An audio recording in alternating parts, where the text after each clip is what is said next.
On this episode of the Behind the Mask podcast, we sit down with Donovan McNabb, and he talks about his time in Philly, how much pressure was on him to excel.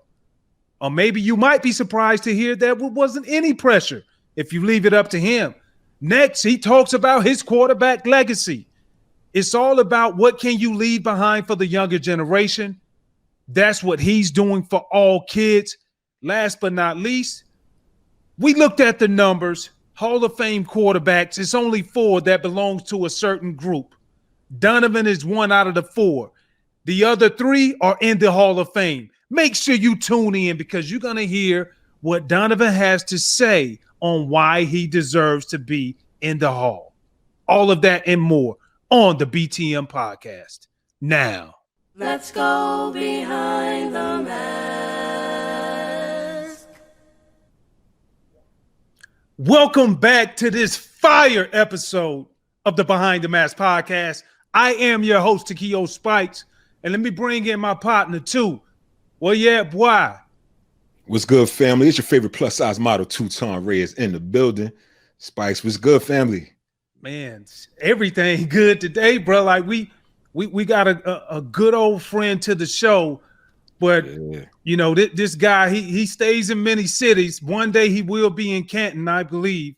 But I'm looking forward to bring him on the show too. Hey man, listen, many battles against this cat. Obviously, always did his thing while we played. And before you give the intro, I got one thing to say. I got 5 on it. Go ahead, Spikes.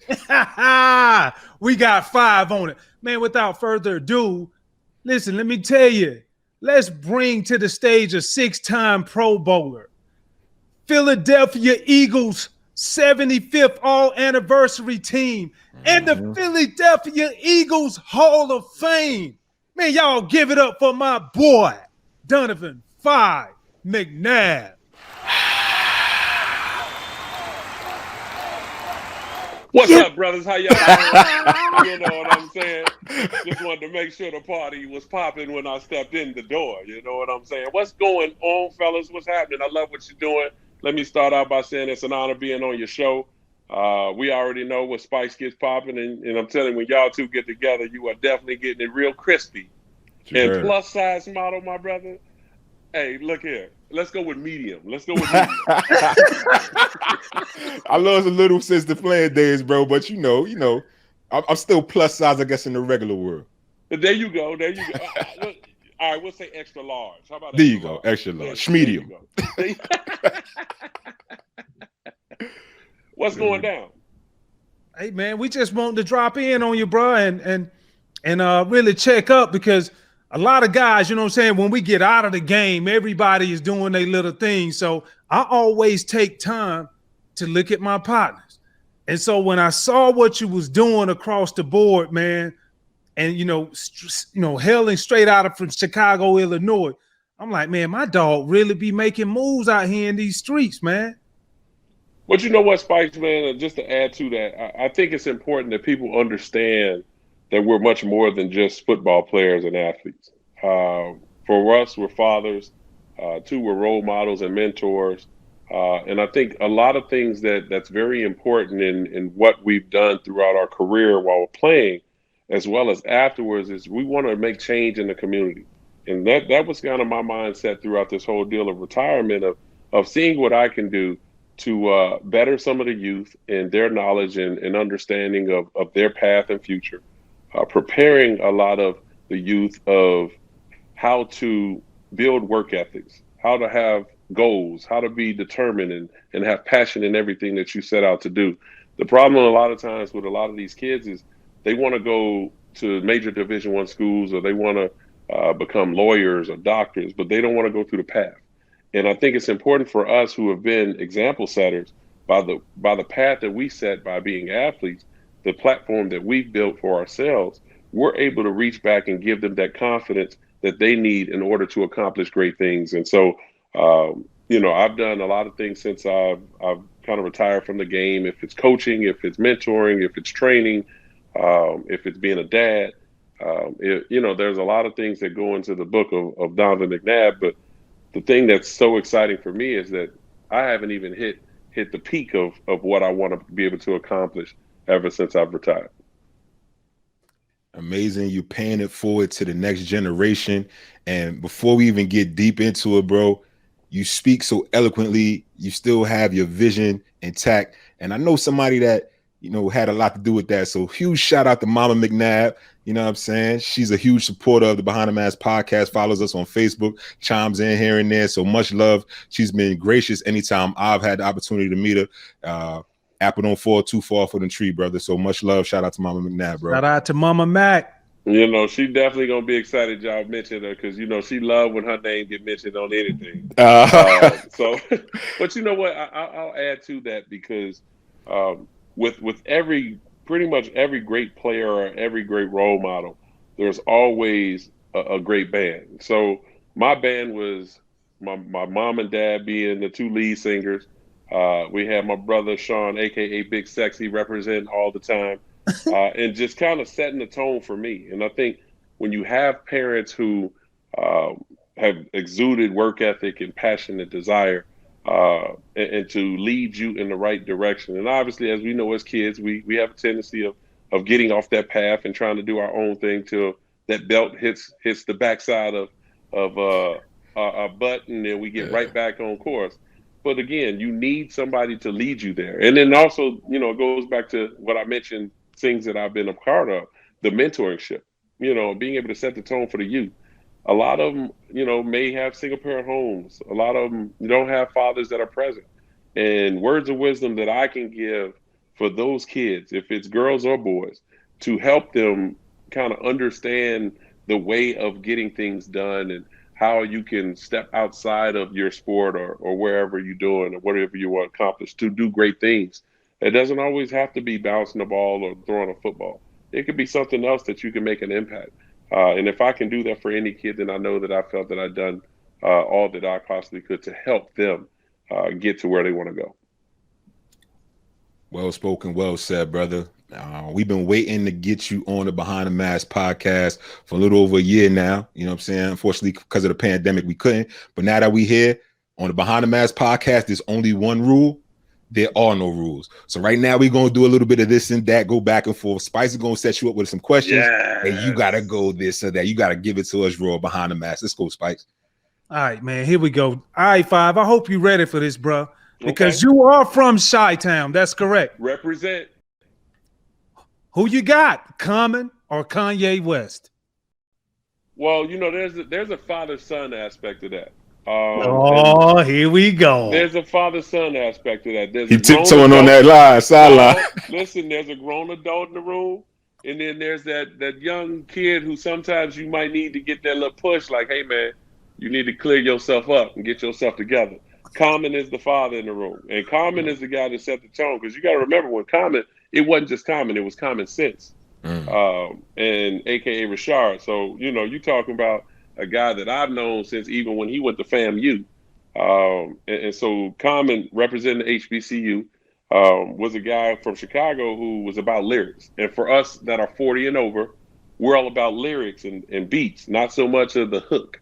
So he was a guy that set the tone for Kanye. Now, Kanye is a creative mind who stepped into the game and, showed that not only can he be a producer and a guy who can create lyrics and things of that nature, but he stepped into the realm of designing and things of that nature. But sometimes he gets a little off course, where Chi-Town got to bring him back. What I'm saying?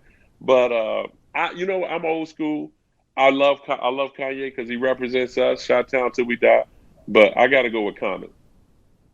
For sure. And you spent a lot of your time in your career in Philly, so now we're gonna go Philly cheesesteak or Chicago deep dish pizza.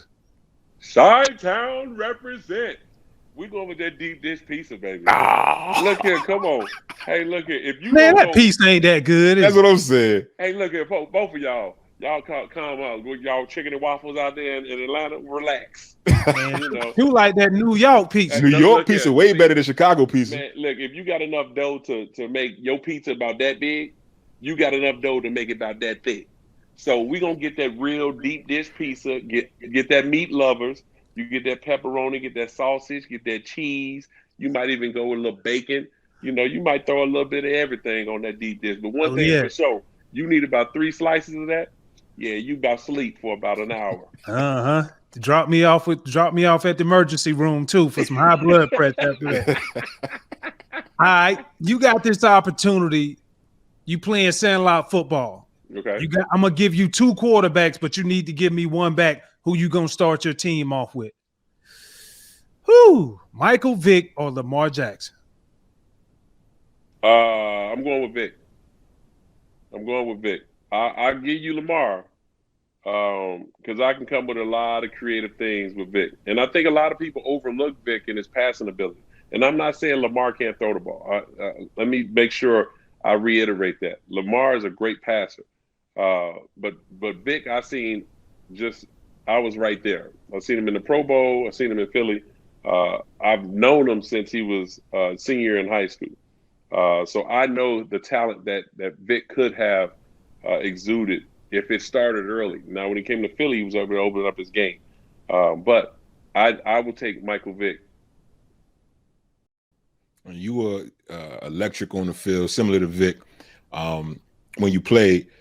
So as a quarterback that could get it done with his arm and with his legs, would you prefer a 60-yard touchdown pass or a 99-yard touchdown run? I'm going with the 60-yard touchdown pass because this is the issue. First of all, 99-yard run. I'm gassed. I'm just gonna be real. I'm tired. That's when you at 99. I bet it had been on the 1-yard line. Facts. So you getting caught on the 10. If I didn't get caught, it's problems because I'm not handing the ball off after I just ran 99 yards. So that's why. But you know what the whole thing about it? This game has opened up so much to now all of a sudden we're trying to glorify the ability of the mobile quarterback. Yeah. And we've been doing this for years. When I came in, people were saying we weren't pocket passers, we weren't smart enough, we weren't big enough. We were too strong throwing the ball. It was always the hoopla of what they thought we couldn't do. And still the stigma and from the analysts of these people on TV, which continues to piss me off when it comes to the black quarterback, is we want to focus on what we so-called can't do. But we never glorify what we can do and how we can change organizations to become losing programs to electrifying programs. But I'll take the 60-yard touchdown because I know I've done all my jobs as far as reading the defense, getting the ball out on time, and giving an opportunity for another athlete to make a great play for our team. All right. Last question.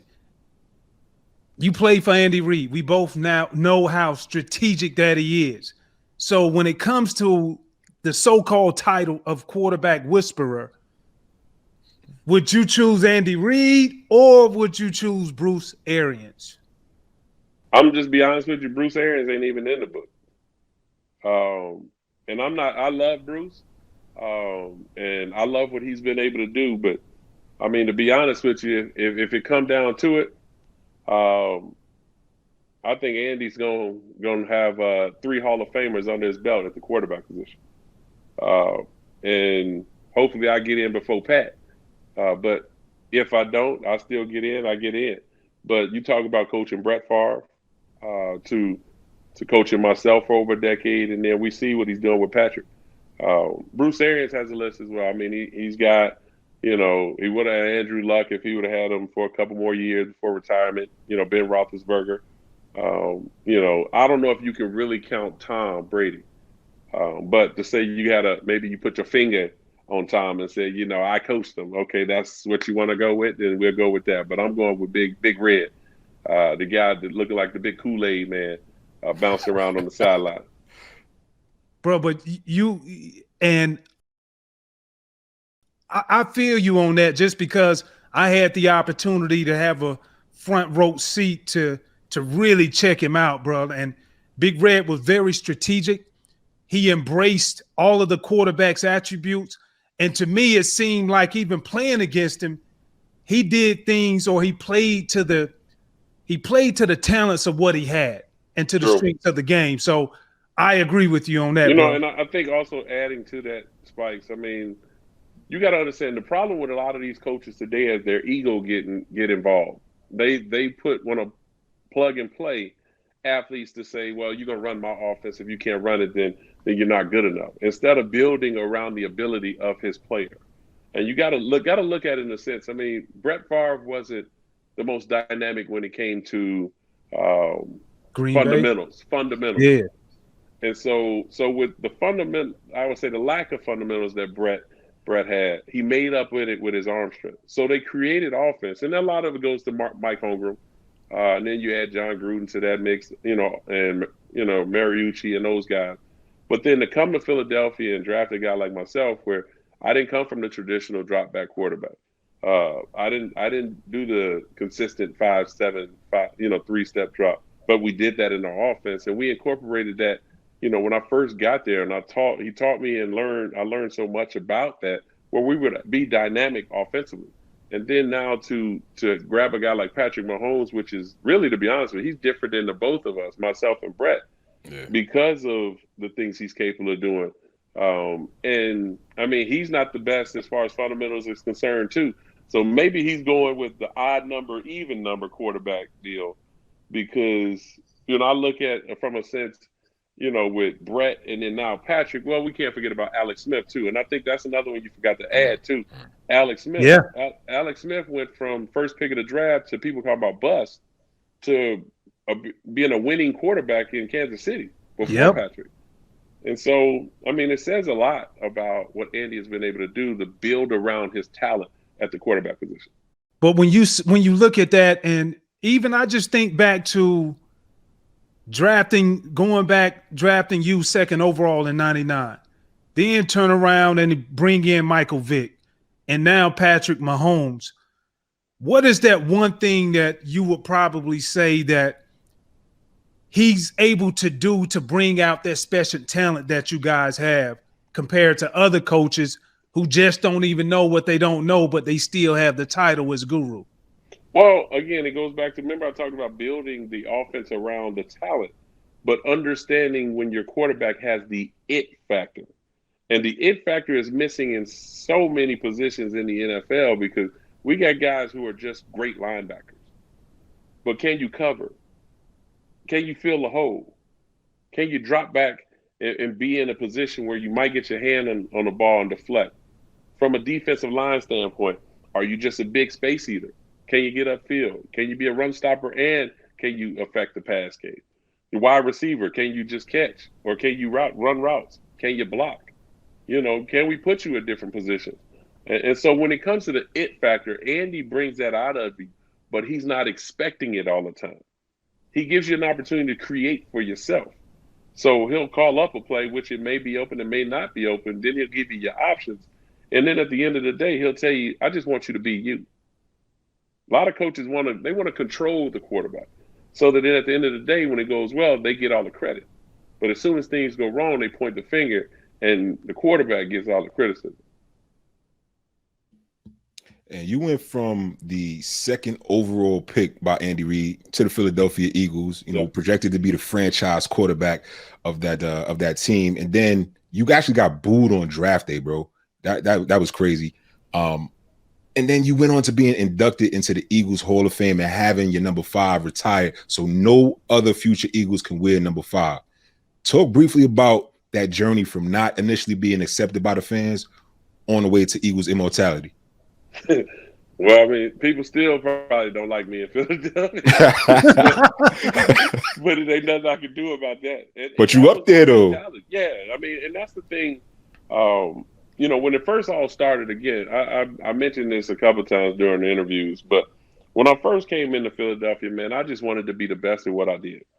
I didn't have like pictures on my wall like I'm going to be better than him. No, I just wanted to be the best at what I do. And as I continued to learn more about the game and gain confidence from my head coach and offensive coordinator, I felt the confidence knowing that anything that was going to be called up, either I was going to make a play or somebody else was going to make a play. And that's not being selfish or arrogant. That's just having confidence in yourself and your ability and what you've learned. And so, from my journey from the first year to give or take my 5th year, you give or take in my 5th year, I had already been to pretty much for about 3 to 4 NFC championships. Right. You know, how many people can say throughout their career they've been a one or two NFC, AFC championships? And so for me to be to that many and now to understand, okay, I know how to win during the regular season, but how do we get over the hump? And we brought in guys that be able to prepare us how to get over that hump.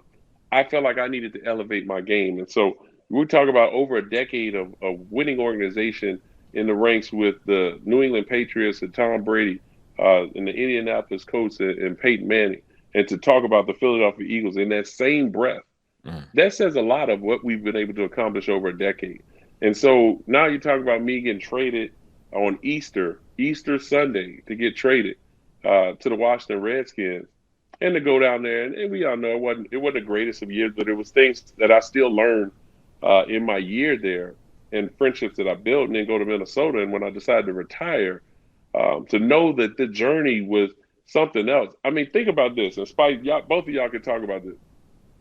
How many of y'all would have thought in our first year we'd have played 13, 15 years? I mean, let's be honest. Right. 13 to 15 years, like that ain't something you coming into the league talking about, man, I'm going to play 20 years. Like, it was like a routine for me. Yeah. And to be honest, I look at it now, like, man, I could have stole about 2 more years. You know, I played well, you know. They giving out that money here, backup quarterback getting 5 per. Man, well, how many black ups is it? You see how I put that black ups? It ain't that many black ups, because the thing is, our organization is going to pay for a black quarterback who was a starter for over a decade to be their backup. Because you know what, as soon as the starters start messing up, they cheer for that backup. Mm-hmm. Right. And organizations didn't want that. And so I was accepting of my 13-year career coming to an end, because I decided to do it myself instead of waiting around. And so I felt like I had other things I wanted to accomplish. But to look up in the stands and see my name in the Raptors, that's big for me, but it's really big for my kids. Oh, yeah. Stuff. Hey, bro, so like you talk about the confidence and the resilience that you develop and you had just by playing in the city of Philadelphia during a time to where people were not accepting or as accepting of a black mobile quarterback. Now you look around across the league, everybody, I want one of them right there. That's what everybody wants. Talk about the pressure, man, of just going throughout that era, even going through the ups and downs. You talked about being booed, but just the pressure of performing week in and week out in Philadelphia to where nobody is safe if you're an athlete. Well, the thing about it is I don't look at it in that way. I look at it more in the way of, man, are you comfortable in your own skin? And so for me, I never let any of that affect me. Because remember, when I go out to practice, to get better. And as I'm at practice and I'm trying to get better, I'm challenging you guys. I'm challenging our defense. Because I know at the end of the day, when we play on Sunday, I want you to be at your best just like you expected me to be at my best. And so I look at a lot of key factors through playing in Philadelphia, which I think people started to learn more about me, because as they continue to get pissed off about things that they thought that I should be doing or should be capable of doing, or I wasn't doing it at that time, then all of a sudden I do it later. You know, I learned more and more about other people than they did about me. Because now that they learned more about me ever since I left, and the situation ain't as comfortable as it used to be, now all of a sudden they looking back and reflecting on the decade that I was there, the excitement that I provided. And you've been very vocal about people criticizing Justin Fields, another black quarterback coming out of Ohio State, strong arm, as we've all seen, but also mobile. You even called him the second best quarterback in the NFL draft this year. So I guess for me, why is it when it comes to black quarterbacks, the so-called experts and anonymous team executives, they find and amplify the negatives, as you said, but they find it so hard to ignore, or find it so easy to ignore the positives that they've put on tape the whole time they've been playing? Well, again, it's always trying to dig deep into something, because, again, the question sometimes they always want to bring up is, does he love the game? You know, is it something that's a passion for him? Is he the first guy in the building to last the lead? when really they're kind of directing that toward us as black quarterbacks. You don't ever hear that as any white quarterbacks. They usually say, well, he's a cerebral guy. He processes information. He loves the game. He's a grinder. You know, it's always this reflection and analysis of white quarterbacks. But when it comes to us, is, you know, does he throw receivers open? The accuracy issue. Is he a guy that can go from one read to the next? You know, can he pick up on offense?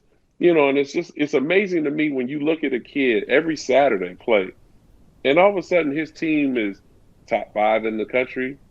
He's high in the QBR, something that they always want to go to the analytics about. You know, he's accurate. Coming out of high school for Justin Fields, he was really the number 1 player coming out of high school until they went to Elite 11. And then Trevor Lawrence beat him in the Elite 11. So now Trevor Lawrence becomes the number 1 quarterback, and he's number 2. So we go through college, and then to be honest with you, he beat Trevor Lawrence more than Trevor Lawrence beat him in college. So, I mean, what more do you need to see? I mean, he's playing in Ohio State with Coach Day, who's supposed to be one of the quarterback whisperers and offensive gurus, and you trying to say he doesn't process information in his offense? Like, I understand you want to reflect back on the quarterbacks that have been playing at Ohio State, but if that's the case, how many quarterbacks done that much or done anything from Alabama? How many quarterbacks besides Steve Young and maybe Jim McMahon have done anything from BYU? I mean, so, I mean, if you really want to dig into it, then you want to use that, then you might as well use that for everybody. Bruh, you're exactly right. I do feel like it's almost like they're moving the goalpost. Yeah. That's exactly what it is. As a player, we see what it is for black coaches, but as black quarterbacks, that's what it is. You move the goalpost, and you always got to defend something. But we definitely don't come back to that. But one thing that I thought was interesting, and you said something that really sparked my mind, was I look back at your career, and one of the things that I noticed, bro, you had over 37,000 yards passing the football, 200 plus passing touchdowns, another 20 plus rushing touchdowns. Only 3 other quarterbacks, all right, in NFL history have done that. I don't even know if you are aware of this. No. Fran Tarkenton, John Elway, and Steve Young. Outside of their respective cities or where they stay every night, they also have a bed in Canton, Ohio. So my thing is, listen, if only 3 has ever done it, and you're right there with him, what's the hold up, bro? Like, what we waiting on? You know what I'm saying? It just, you know what, Spikes, how it is? The ones you mentioned, they'll say Steve Young's got Super Bowls. Fran Tarkenton has championships. You know, they can go by any of these guys, and it's about rings. And the tough part about this whole deal is you can't measure a guy how successful he is, certain people, of how successful he really was by how many rings he has. Because what was the conversation just this year? The conversation is Phillip Rivers a Hall of Famer? And so if that's the case, if Phillip Rivers is a Hall of Famer, we're going to go by his numbers, or we're going to use the rings? Because how many conference championships he been to? 2? Yep. You know, so I just think we pick and choose what we want to use for positive reinforcement for a lot of players, and then for others, we don't sit there and we don't pinpoint the same type of attributes for those as well.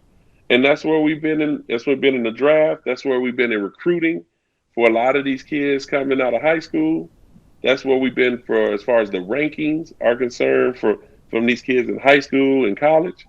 And it's sad, but it's still going to be the same. It's going to be the same no matter what. So people ask me all the time, like, man, when you think you're going to get in? I'm like, man, maybe when my son turned 21. My son he's 12. So, I mean, it ain't no rush for me. But if I get in, hopefully I get in, I'm still living and walking on this earth and exuding this beautiful smile that I have here on this camera. You know, because sexiness is not contagious. You know, it's not for everybody. You know what I'm saying? Not everybody can get this energy. And this Hey, everybody can't have that energy, huh? you can't have it. You can't have it. And you know what? I do very well with it. No doubt. You know what, man? And I know you can't say it, but yo, we behind the mask. We behind the mask right now, going behind the mask. It's bullshit, straight up and down. Because there's no way when you look at your body of work, what you've done on the field, even compared those stats that Spice just said, your impact on the game while you played is measurable to those players or to other players in the Hall of Fame that haven't won a Super Bowl. So to me, when you see people, I guess the writers that vote and the people that have the opportunity to put players in the Hall of Fame, all you really got to do is ask the players that played against you, bro. True. They'll say it. So, but you know what's funny, man? You know how it goes for quarterbacks. You know, folks want to sit and talk. Our own people talk bad about our own people. You know what I'm saying? And that's half of the problem. You know, and I use the term early back in the day. You know, in some years, but the black on black crime, because you know we defame each other just to boost our own name up. You know, but when it comes to them, we don't say anything. You know what I mean? So it is what it is. I mean, I appreciate the emphatic words that you displayed and your sentiment, because I think we all kind of are in that boat with you. But I mean, the whole thing about it is, I mean, when are we gonna make change? You know what I'm saying? That's the whole thing. Well, I think the more we continue to talk about it and bring awareness, because I truly believe awareness is the beginning of change. True. You know, it's not a sin to be wrong. Right. I tell people that all the time, but what is a sin is to be wrong. And when you know it and don't do anything about it, I got a problem with that. So I second that, my brother. Hold yourself accountable. Hold yourself accountable. If you're wrong, say you're wrong. Yeah, man. Call it like we see it. Show you're right. I can dig it, my brother. Oh man, you've done everything on the field that you were supposed to do, and we know you're gonna make Canton one day. Definitely left your mark on the game, and still continue to write your legacy. So, speaking of legacy, talk about that. Talk about QB legacy, quarterback legacy, and what your goal is, and where can people learn a little bit more about it. Well, you know, currently they can go to QB Legacy, our website. They can be able to log in and check a little bit more of our locations, our next spots that we will be hitting, how our camp went. What we try to do is we try to prepare these young kids as well as their parents for the next steps to be successful. So we have a symposium, which my brother Takeo Spikes will be able to bless us with a little bit of his knowledge, breaking down, playing the position from the other side, which would be the middle and outside linebacker position, to be the QB on the defense. But also how to prepare for being an elite athlete, an elite football player from both sides of it. And what we try to do is we have a guest speaker come in and symposium where we talk a little bit about the clearinghouse, the academic aspect of things, what the quarterback position entails, what leadership is all about, how to build a work ethic and passion of what you're doing. We talk a little bit about the biochemic of the body, how to operate the body. People would just have you going out, just doing all type of weird stuff, and you have no clue of what it is and how it's helping your body. And then we'll take it to the field where we'll talk a little bit about the fundamentals of the game. Talk about, you know, the defense is what you're seeing and how to attack it in different ways. Ball placement, how to throw the football, footwork, foundation, base. But at the end of the day, we're all about mentoring these kids and preparing them and teaching them how to be CEOs and leaders of multi-million-dollar businesses, sitting at the round table and being able to explain yourself to 14, 15, 20 people sitting in suits from a business standpoint. Because remember, this game can only last so long. But what will you be able to do after the game is over?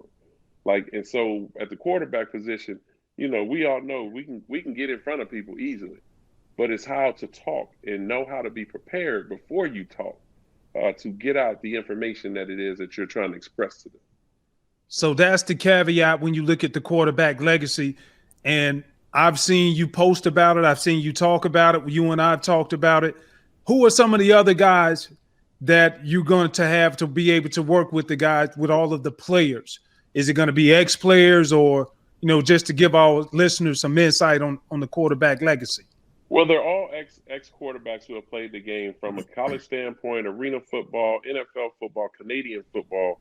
Wow. So we have experienced players who have actually played the game and has taught the game to their given quarterbacks in their given cities. So we have, and we don't like to say QB trainers. So we got about 20 mentors and also got example setters to be able to teach these guys how to play the game, the fundamentals of the game, and also being prepared from a standpoint of walking into a building and having command of what it is that you set out to accomplish. And so when I say 20 of these individuals, we have 20 in given states all across the country.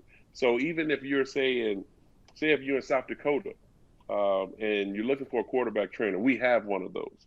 If you're in California, we can reach out. One of our quarterback mentors and trainers in California and San Diego is Achilles Smith. In Dallas, Texas, we've got Tony Banks as well as Bob Stroop. Bob Stroop is Patrick Mahomes' trainer, as well as he's working with Jalen Hurts right now. If you're in the Pittsburgh or Pennsylvania area, New Jersey, we got Medee Williams, Ramon Robinson out in South Carolina, Ron Vell has trained Trevor Lawrence as well as Justin Fields out in Atlanta.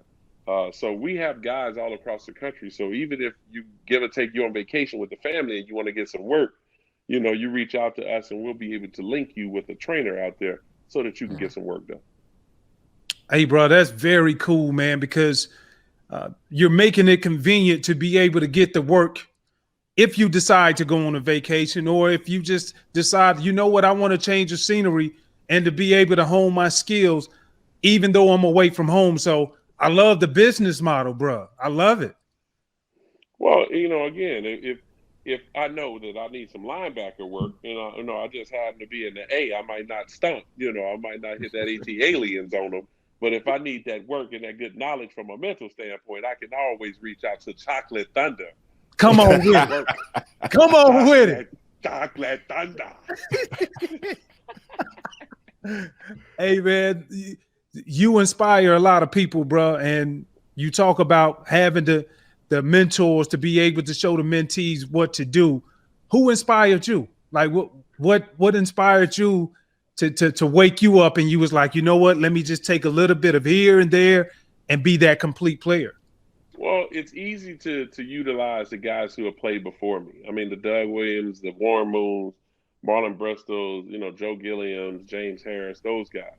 But I started paying attention to a lot of these guys, these older guys who didn't play the game. My dad was one of them, who did a lot of stuff in the community, which we held football camps, just to try to help the youth and prepare them of how to play the game, and also not play the game, but play the game outside of the game. Because a lot of these young kids, they want to lean on sports to get them where they want to go, and they forget about the academic aspect.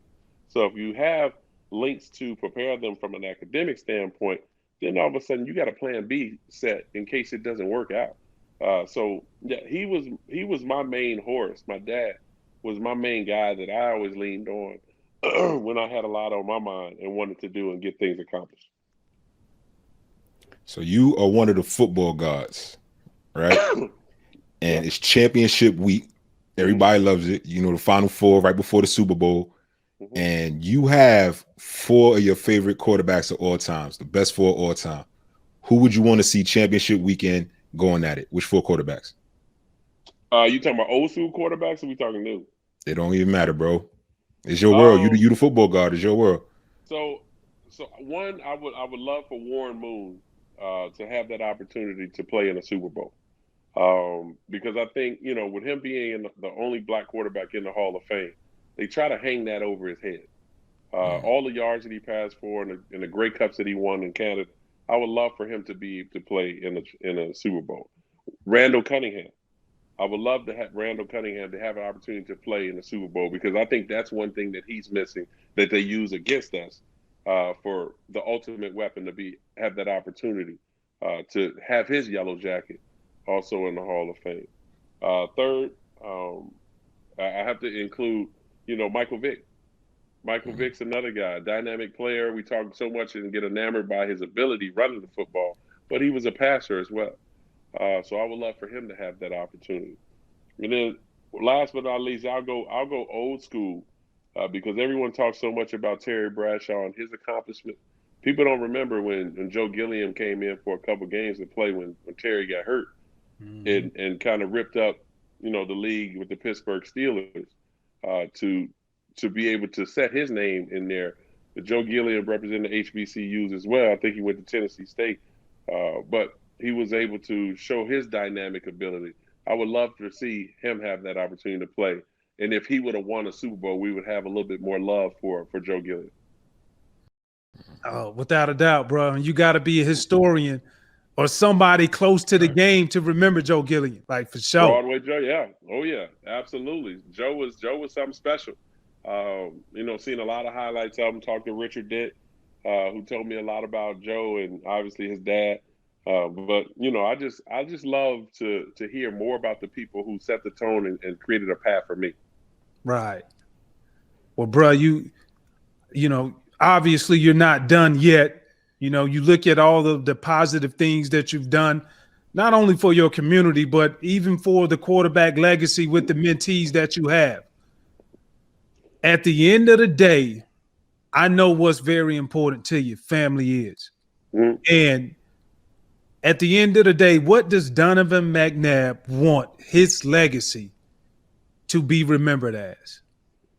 Great father, great role model, great example setter. Never let him be able to settle for second best. Taught him how to put in that extra time and to do things as beneficiary for whatever it is they're doing at that particular time. And at the end of it all, can't ever say Dad didn't support me. Dad was at everything that I did. He cheered for me. He yelled at me. But yet and still, he gave me the motivation to be great. And that's something what I want my kids, as well as the kids that I coach and teach, to say when it's all said and done. Much respect, boy. Major, bro. Dope, dog. That's Dave. I know them babies don't show enough appreciate it, fam. Yeah, they don't like it. They don't like it when I do it, but hopefully they'll give me some love at the end. My daughter's already calling my name while we're doing the interview to go get us some new shoes. See what I get? You know what I'm saying? I'm getting called to duty just to buy some new shoes. Right. But that's what we do. That's what adulting is all about. Yeah. Listen, man, we in Kennesaw, Georgia, bro. My daughter work at the mall. We got a discount, so we got you covered. Nah, man. Hey, we'll be out there for our camp. Thanks. I already know. I'm gonna pull up. So, already know. QB Legacy. We gonna be there. Oh yeah, let's do this. It's gonna be fun, man. It's gonna be a great time. Oh yeah, we on. It's gonna be good, bro. Hey man, we appreciate you coming by the show. What's going on, my good people? It's your favorite plus size model Tutan Reyes in the building. We appreciate you joining us on another edition of the Behind the Mask podcast. You know what? It's because of you, our viewers. The reason why we're able to get so many compelling guests like former Eagles star quarterback Donovan McNabb. And we're going to continue to get more as long as you guys subscribe, like, comment, click the bell for notifications. Don't forget to follow us on social media as well at the BTN Podcast. You can also listen anywhere you get your podcast content. Remember, on the Behind the Mask podcast, there's only one rule. There are no rules. Let's go.